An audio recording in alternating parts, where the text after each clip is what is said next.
Hi, hello everyone. And today we have an amazing, beautiful, young, vibrant lady with us, none other than Rumaiza Fatima, who has made up to Hello. civil service examinations with rank 185. So it's again a wonderful moment for me as well because again she is hailing from the God's own country called as the state of Kerala, from the district called as Thrissur.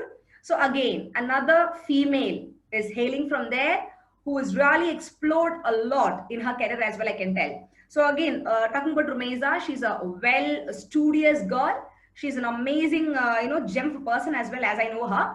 And Sumaya is somebody, I mean, Rumaiza, sorry, not Sumaya, Rumaiza is somebody who has even shown great in academics. And there is an important factor which I should say about her. That is, she was offered a job in the so-called multinational global company, that is Goldman Sachs, and she was an intern there, and then she even was offered a job. She rejected it completely, and she came to serve the country or the people, and she opted for civil service. So now we all know that getting a job in a private sector is something, yeah, we can earn like anything and all this stuff. But now she literally rejected that in such an MNC. Come on, Goldman Sachs, and she came for this. And finally, she made it up. So yes, we have this amazing, wonderful, vibrant young woman with us today. So yes, I welcome you, Rumaiza, to this wonderful interview along with Unacademy. So this is Nisha Nujumudeen, and my heartfelt congratulations, actually from me and from my team, for your wonderful achievement. Thank you, Nisha, for that very kind introduction. I'm very thrilled to be here. Yeah. So yeah, it's been a great journey so far. I mean, the days of waiting and anxiety is finally over, and there's, as you can call it, there's light at the end of the tunnel kind of moment for me right now. My parents are thrilled. I come from a very small town called Guruvayur, and literally nobody has in recent history, nobody has cleared the exam. And the people here, the community, all the cultural groups, everybody is super thrilled, and they've been showering me with so much love. I'm floored by all that they're doing to me right now. So it's a great place to be in currently. Wonderful. So I can understand the happiness you have within yourself because it's not you just who won the examination, but then you literally made your family, your community, in fact, our community, I should say our community because I also belong to the same community, so are proud. Because breaking the stereotype or breaking the barrier, coming out of the shell is the difficult task. So literally you are one such example, hailing from such a community, such a background, and you have broken the glass ceilings and you're flying out in colors.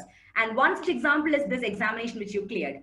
So yes, Rumaiza, so moving on to the questions which I've set for you. It's not any kind of big questions, but very simple yet enthusiastic questions. So civil service, we all know it's a long journey, right? So now the strategies each and everyone follow is different. So some people prefer for the coaching classes, some people prefer self-studies, etc., etc. So now, apart from all these, though you go to coachings or whatever, there is something called as self-study.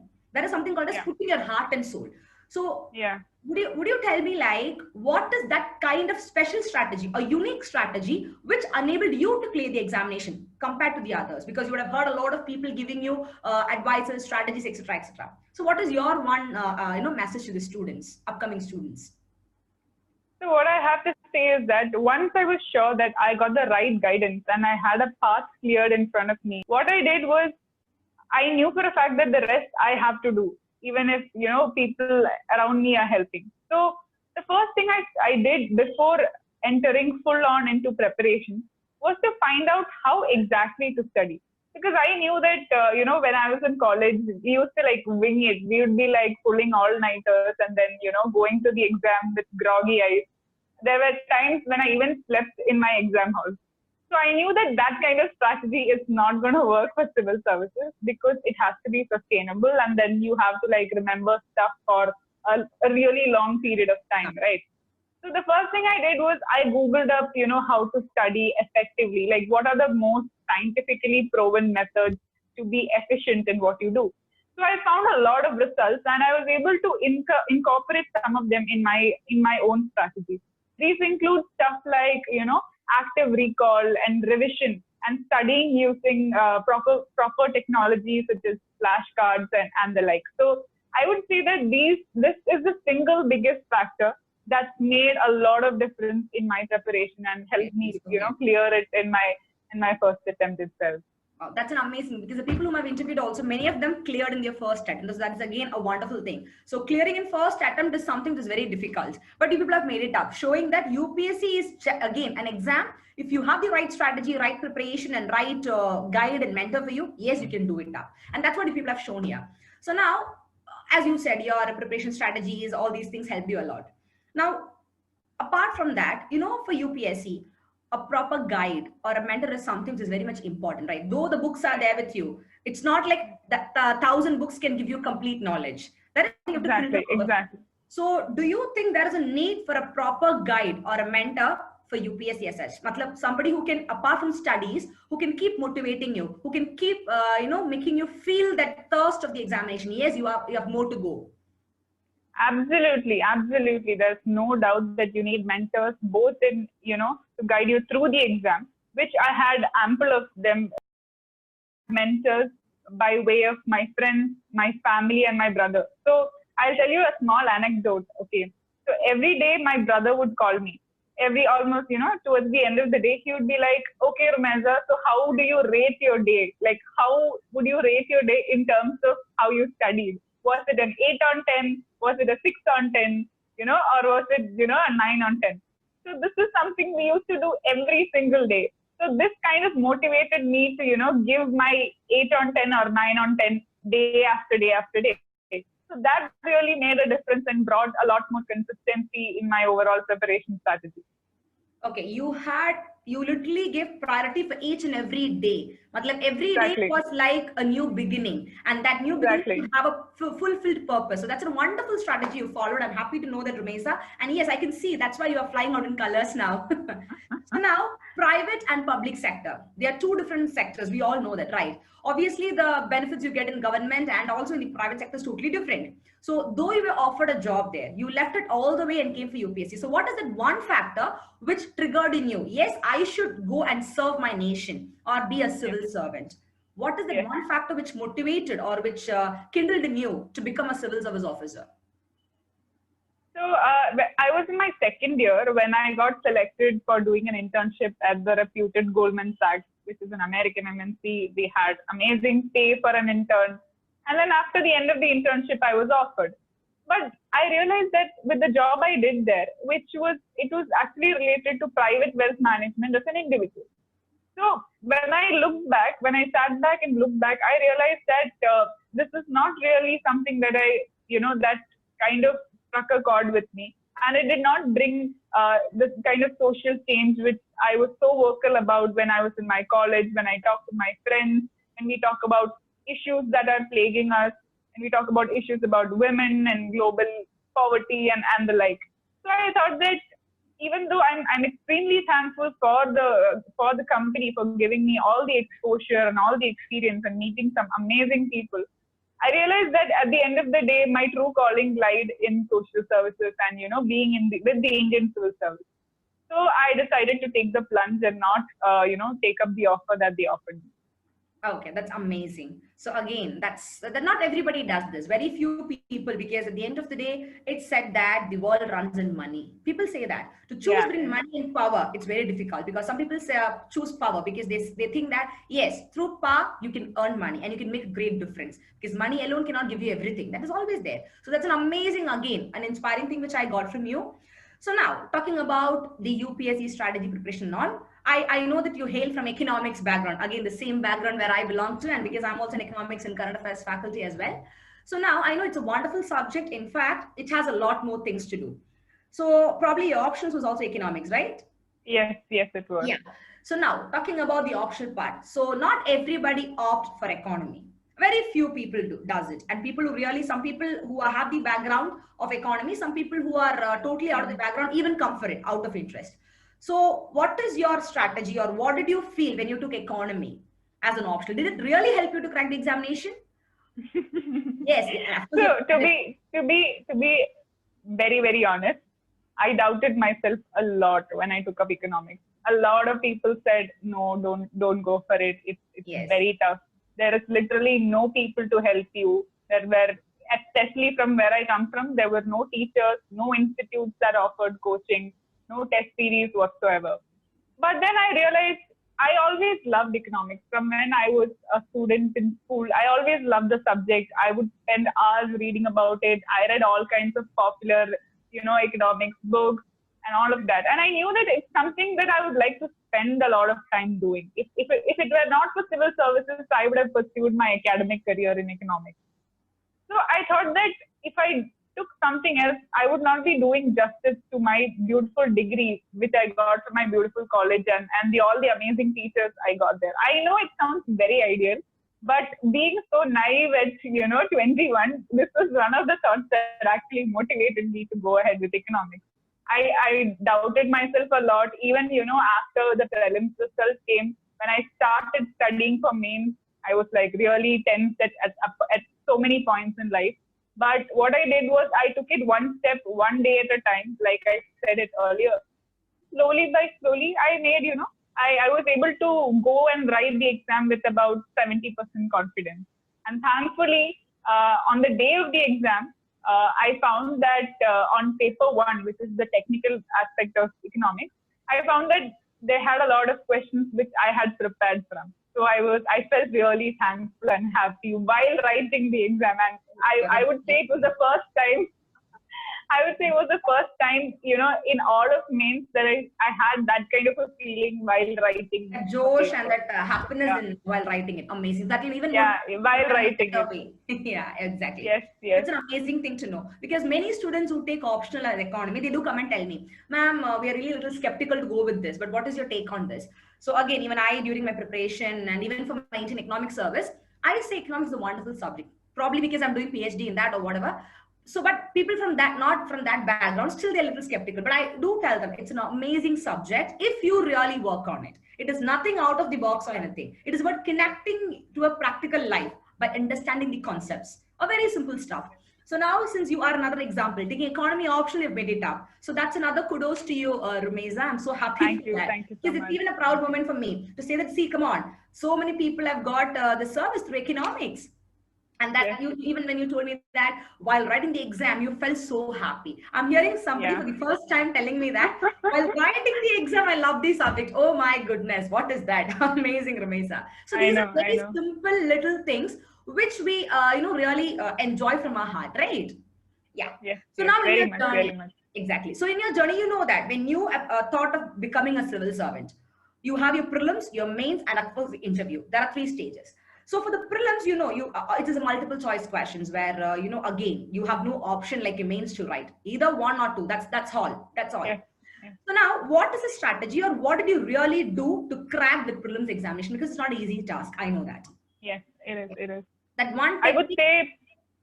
Yeah, please. I would say prelims was one of the toughest parts for me as far as I was concerned, because initially when I started taking the test series at my institute, I found that I scored 50, 60 points, 50, 60 marks as I started. But slowly and gradually, I made it a point to improve after every exam possible.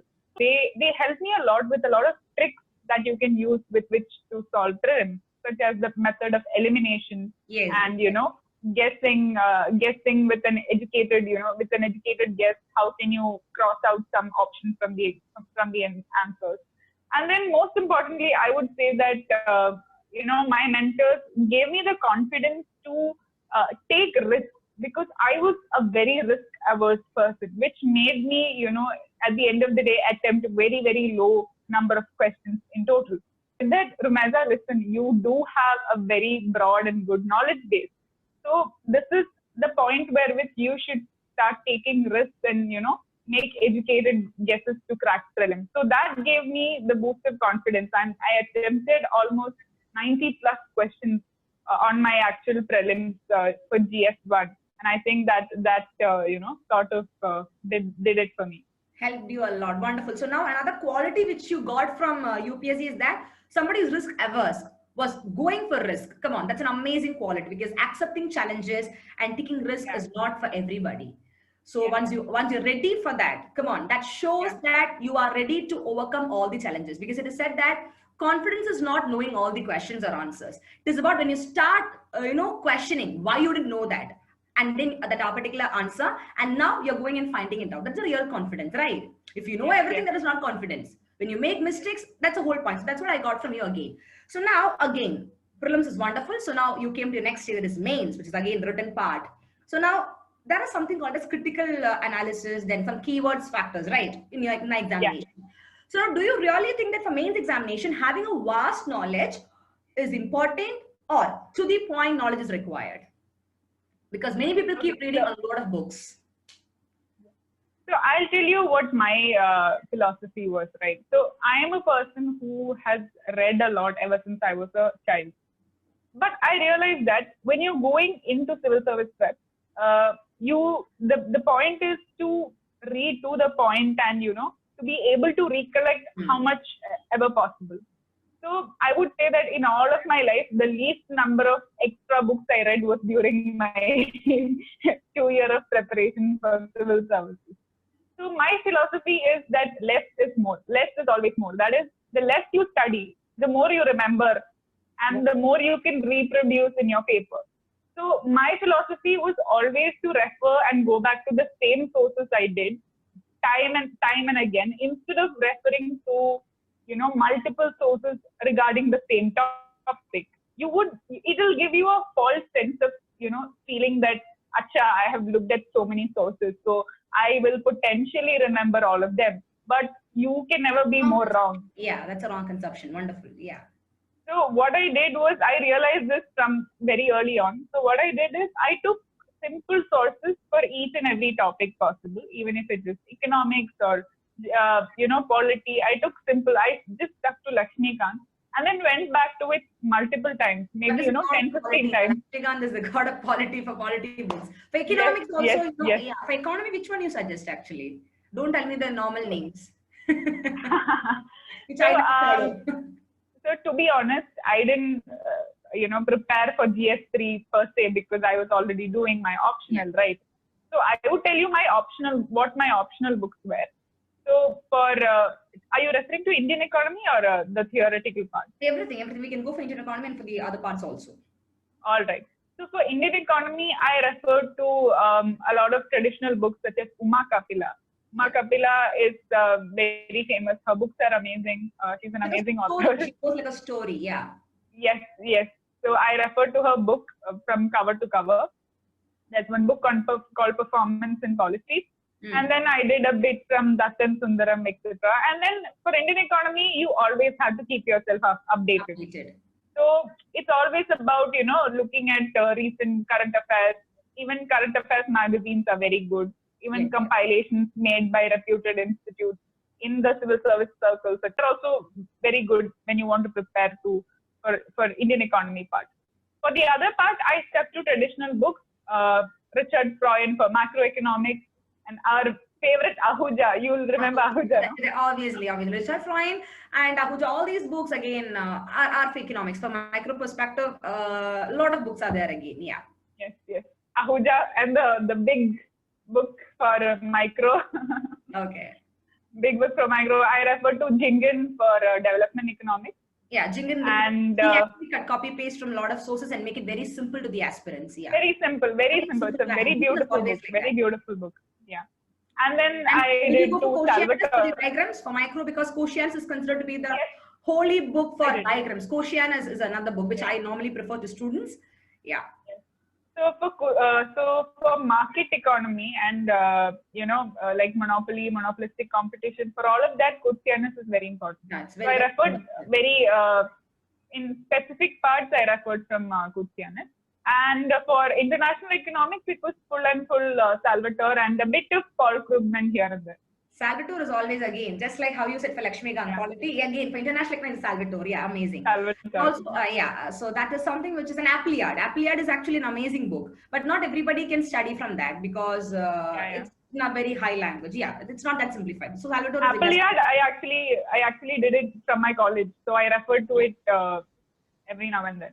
I know, because again, you're from Stella Mary, so definitely they'll make you study everything like that in Chennai, right? I know the college has its standard anyways. So happy to know your sources and happy to know that you have really, taken or selected books based on topics. It's not like you relied on one particular book. It's like each topic, which book is better, which is simplified. So that's an amazing strategy from you, Rumaiza, which is even the right strategy, I'll say, because as a teacher, even I really refer my students the same thing. So you were on the right track, in fact. So now, apart from all this, now comes your interview.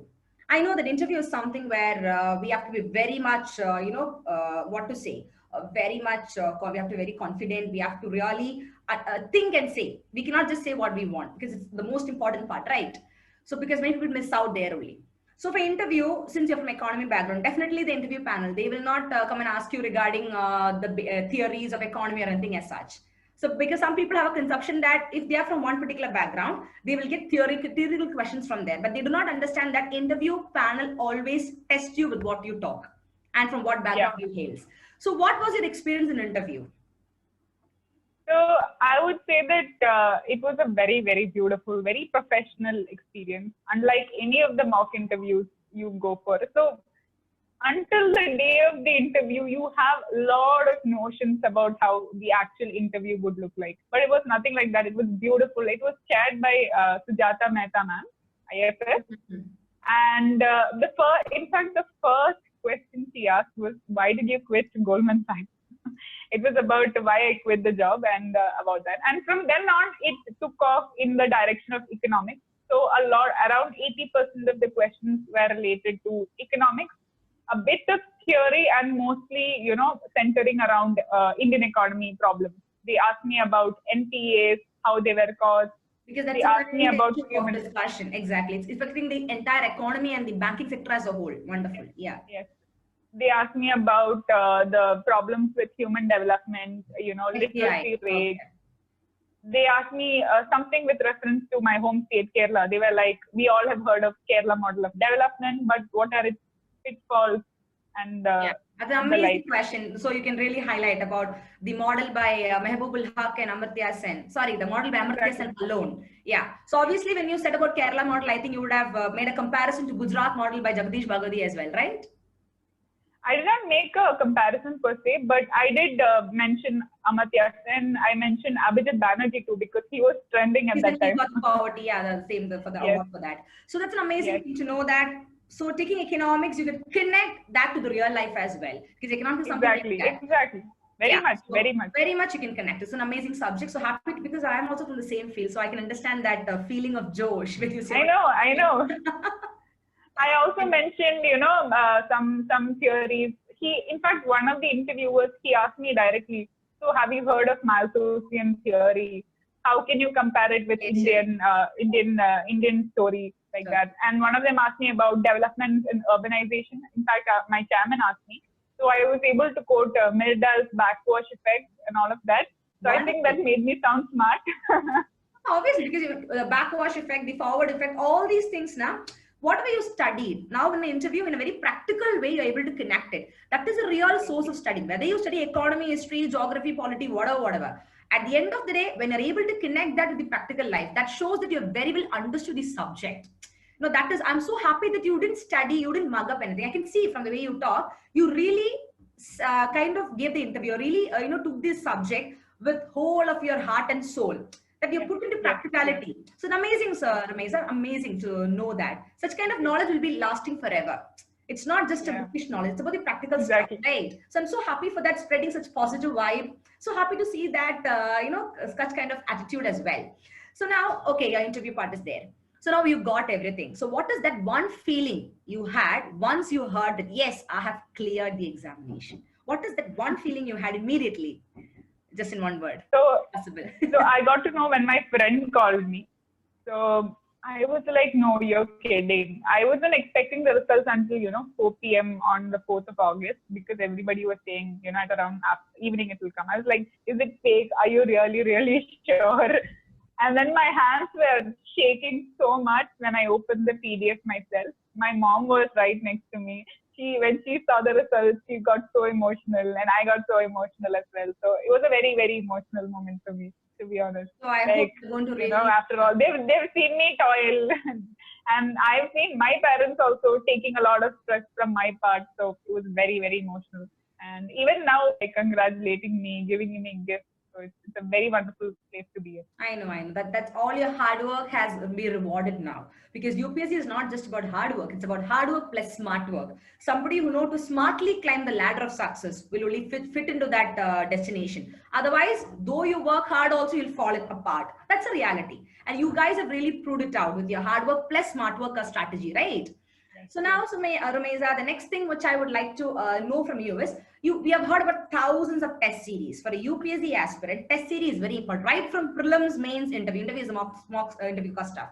So what is your perspective on that? Or what do you think? How often should an aspirant take test series with regard to 3 phases of the examination: prelims, mains, interview? So I think test series is very important, especially for mains and for prelims. So aspirants, tend to do it a lot for prelims, but I think somewhere along the line, they tend to skip answer writing, especially for mains. They think, they won't be able to write it. They wait for the right moment when they've studied everything. So the aspirants must make sure that they do it for all the 3 stages. So I was very lucky to have, very good quality test series. So that helped me a lot. I would say just stick to one test series, and, you go according to their schedule and their syllabus and everything else. You can, that consistency will enable you to improve, right? Yes. So it's indeed a great pleasure to know so many things from you, from this beautiful, young, vibrant female who is right in front of me. So now, current affairs, since we're talking about current affairs, what is your take? Because different aspirants have different visions. Some people who are interviewed, some said that reading newspaper is a must, and some people followed that. Whereas some said that I have literally not read newspapers. I only prepared the highlights. That is even more interesting to know. Come on. And what is your take on that? Because current affairs you cannot avoid. Be it the subjects or the individual part of it, it is very important. So how did you prepare the current affairs? What did you do to memorize it? Because we're not robots, we're human beings. Yeah. So memorizing is something more difficult. So how did you prepare current affairs on a daily basis, and what did you do to memorize that as well, so that you will be able to produce in a better way for the examination? So I will tell you. So every day I would read. I'm a very pro newspaper person. I've been reading way before I started preparation. I mean, it has been a part of my life. Being a person who lives in a society, I think it is imperative that everybody reads the newspaper. So I am that kind of a person. So I would religiously take notes on my Evernote. I used to maintain current affairs notes on my phone app. And Evernote, I would, divide it according to the multiple topics. And I had really organized notes, which I'm very proud of. And what I would do is, at the end of every month, I would depend on compilations as well to get into the nitty-gritty details, especially for prelims. So my notes that I made were specifically more catered to mains, and, all the good sentences, all the good quotes, opinions, good statistics, infographics, all of that I collected for a mains point of view. And for prelims point of view, I depended on current affairs compilations. So it was, it was a bit of both, and I would say I had the best of both worlds. So in order to memorize it, I would go back to these notes time and again. I would sometimes use flashcards to study them. And I would also try and link this thing in my head and, try to create a skeleton of thoughts. So it all stays in place. So I would say that was my current affairs strategy. Wonderful. So that's an amazing strategy from you as well, because everybody has a different strategy to follow, right? So we have had a discussion on all these important stuffs which we literally, an aspirant should know. So now tell me quickly, like, what comes to your mind? Some important points or a short message to the upcoming aspirants, because you're going to serve the country. The Rumaiza before clearing service and Rumaiza after clearing service is different. I know that. And again, once you get your training at Labasna, and then when you get posted in your cadres, your responsibility changes. So now people say that there's a normal myth that UPSC is something which is only for the strong-hearted, which is for people. Yeah, it's all, again, that's a myth. I would recommend people that somebody who's faint-hearted should literally go for UPSC. That will make you more strong-hearted. Just like how you said, you were not willing to take risk, but now you are ready for that. So that's an amazing thing. Right? So what is the few things which you would like to share to the upcoming aspirants during the preparation and how they should be? It's not just about studies, but something else also. What is it? Yes, like, definitely. 5 points. Let's go like that. Okay, I would start off with first point is getting the right guidance. Make sure you're at the right place and asking the right people. Don't just go about asking any random people. So many people will be so willing to give you free advice, which may or may not, really You're not affect ready you. to take any free advices. You keep it to yourself. Yes, yes, yes, yes. Second point is there is no replacement to consistency, discipline, and hard work. This is my second point, because consistency is the most important. I've seen people who get really motivated and put like 12 hours a day, and the next day they just don't study at all. I think what is more important is, even if you're studying just for a couple of hours a day, make sure you do it consistently and every day. The third one is, try to learn from others' mistakes. We've seen so many aspirants making a lot of mistakes, throughout their preparation, and that's potentially or probably the reason why it takes 5 or 6 attempts before they clear the exam. So I would say look into their mistakes and make sure you make course corrections every now and then. Every 1 month, look back into your own preparation and see where you have problems with. So I think that would seal the deal for you. Wonderful. So that's an amazing message you've given to the aspirants as well. Where, Nia, that is true. What you said is true. Consistency is everything.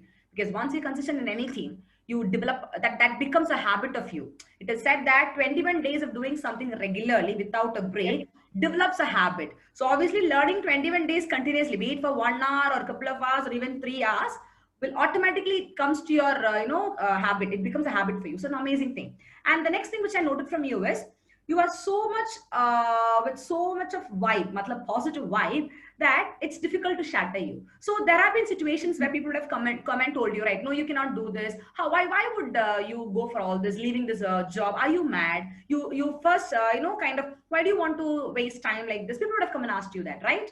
But then you were so strong in your feet. No, I'm not going to listen to all those things. So how did you feel when 1,000 people came and criticized you for leaving your so-called private job and opting for this civil service? So I definitely did hear a lot of that, but I would say that it is not. I was not initially very strong-hearted, and it was all thanks to my family and my brother and my sister who supported me. They were full on they shared my own vision, so they knew that this is something I can achieve. So they continued to push me towards that, and they sort of cushioned me from all the negative vibes that was happening. And on a later stage, while preparation was going on, I did face many comments from people saying, "Are you are just it's just your first attempt. You can't do much anyway." So that was something I had to overcome all by myself. So I would say to myself, "No, I'm gonna do this, and I'm gonna prove you all wrong." Wonderful. And yes, you've proven them wrong. Come on. That's a kudos and hats off to you. And so much love to you as well, Rumaiza, for such a wonderful, positive, enthusiastic attitude you have. Because I hope that people like you are needed for our nation. And now, from here, when you go to the next step of serving the nation, instead of becoming a good IAS or a civil servant, rather, I would tell that I would love to see you as an efficient bureaucrat who can contribute actively in the process of nation building and who can really hold the hands of so many people to do the same. Yes. It's like passing on to another generation, you say, right? So I think a female like you can definitely do that. And yes, you have all sort of qualities in you as well. And I can see that beautiful smile of you as well. So tell me one thing, Rumaiza.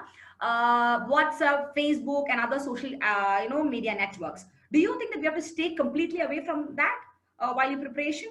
I think that's a kind of myth, right? Yes. So I did definitely cut down on my use everywhere, but you can use it to your advantage also. For example, there are so many pages on Twitter where you can get really good current affairs with regards to science and technology. For example, you can follow the official page of NASA and you get real-time updates about all their missions. Similarly with ISRO, many institutes which are devoted to protection of environment. So I used to do that whenever I was having a free time. So that gave me the feel that I was still a part of society. And at the same time, I made sure that even that time was productive by looking at all the good stuff related to which could potentially help me in my exam. Wonderful. So out of all these subjects of UPSC, starting from history, geography, polity, art and culture, economy, environment, etc., which would you suggest, including current affairs, which would you suggest to the upcoming aspirants to focus more? which will have more priority for the prelims Focus of more on. from your point of view? From your point of view. I would say we should stick to the subjects which are traditionally asked a lot. For example, the reason why I think I could clear prelims more was because there were a lot of questions on economics, and economics was my strong area, right? Secondly, I prepared a lot from for polity. So polity again was asked. I think around 15 questions were asked every year. Because both these So subjects are connected to current affairs also. That is the next exactly. advantage. And the third one is in modern Indian history. So these three are fail proof. That is, when you study, you will definitely get results. But and environment as well. But for some subjects such as art and culture, it tends to be slightly unpredictable and it's very huge, and you may not be able to cover the entire syllabus. So did you? So I would say no, definitely not. Definitely I know. not. What I did also, people were telling 50% was not covered, but they were the right strategy. That is the whole point. Yes. So, but whatever I did cover, I was very thorough with. That was what made the difference. Exactly. It's an amazing thing. So standing in this, limelight of getting a lot of applauses from people across the globe, I know it's a proud moment for you. So it was great having you on board, Rumaiza Fatima, who is Air 185 with us, that is with me as well as Unacademy. And thank you so much for giving such an amazing interview. And this interview is something like, I think I got to know more about you. It's not just a strategy sharing, but as a person, you could share your viewpoints and which, come on, the aspirants or the audience, when they're seeing that, they'll understand. It's not just about books or about strategies or about PDF. It's about something else. Everybody is different, right? Everybody has a different strategy. See, you may prefer to study at night. I may prefer to study at the morning hours. So now it's about how we are putting that into proper place, what matters a lot. Thank you so much, Rumaiza, for coming with us. And I think such an amazing person you are, and you have way more to go. Come on, keep going, and I should come on, see you in even more greater heights. And I'll be proud to say that, come on, she's my junior as well because she's again from economy. Anna? Yes. And I know very much. Great. You'll do great in your postings. May God bless you with all the Thank you so much. From your heart, all the wishes for you. And me and my team at Unacademy is so privileged to have you on board for this amazing conversation and interview with you. So thank you so much, Rumaiza, for coming with us. Thank you so much. Wonderful message. Hoping to see you rocking and contributing great towards the pro in India. So Jai Hind and Jai Bharat. Bye. Jai Hind.